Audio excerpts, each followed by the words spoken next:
ससुर और पति शादी के पहले दिन उसे सास के फोटो के सामने ले जाते हैं, जहाँ ससुर जी कहते हैं, बेटा बेटा संगीता, ये तुम्हारी सास थी, बहुत नेक और भली, लेकिन थोड़ी गुस्सैल थी। गुस्सा आने पर सब तहस नहस कर देती थी, पर अब ये इस दुनिया में नहीं है। हाँ संगीता, माँ होती तो तुम इनकी कोई बात टाल नहीं सकती थी, वरना तो माँ घर में भूचाल ले आती।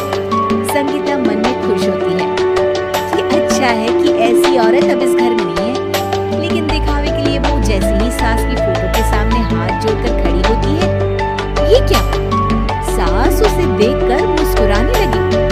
संगीता आंखों को मलकर एक बार फिर से देखती है, लेकिन फिर सास के चेहरे का भाव, भंगिमा यानी एक्सप्रेशन बिल्कुल बदले होते हैं।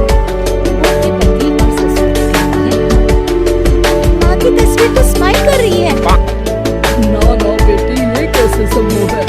जरूर तुम्हें कोई गलती हुई होगी, ऐसा कैसे हो सकता है? लगता है तुम शादी की सारी फॉर्मेलिटी करते करते थक गई।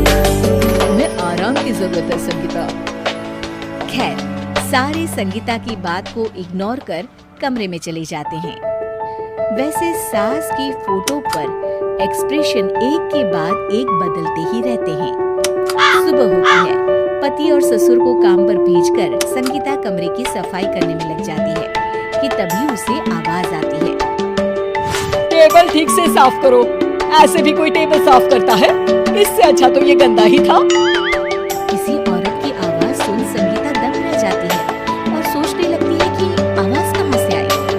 आवाज को नजरअंदाज कर वो फिर से अपना काम करना शुरू करती है, लेकिन इस बार तो आवाज बिल्कुल उसके कान के पास से आती है। मेरा घर है ये, जब तक मैं थी चमका कर रखती थी, हर एक चीज शीशे की तरह थी।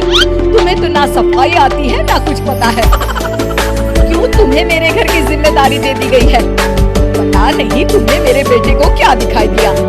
मैं होती तो एक से बढ़कर एक लड़कियों की लाइन लगा देती। अब संगीता को समझने में देर नहीं लगी कि ये आवाज किसी और की नहीं बल्कि उसकी सास की है, जो दीवार पर टंगी है। वो उसके पास जाती है और कहती है, नमस्ते सासू माँ, मुझे तो कल ही लग रहा था कि दीवार में कुछ काला है। वो दीवार नहीं, दाल होती है पगली। सही पकड़े हैं सासू माँ। तो क्या हो गया आपको जो आप यहाँ भी चैन से नहीं बैठी हैं? सुना मैंने आपका व्यवहार काफी गुस्से वाला था। चुप रह तू, ज्यादा बकर बकर ना कर। घर का काम करना तो आता नहीं, आई है मुझसे बहस करने। हाँ देखिए सासू माँ, मैं आपसे साफ साफ कह देती हूँ, मुझसे पंगा लेने की कोशिश मत करिएगा। तभी पीछे से संगीता का पति आता है।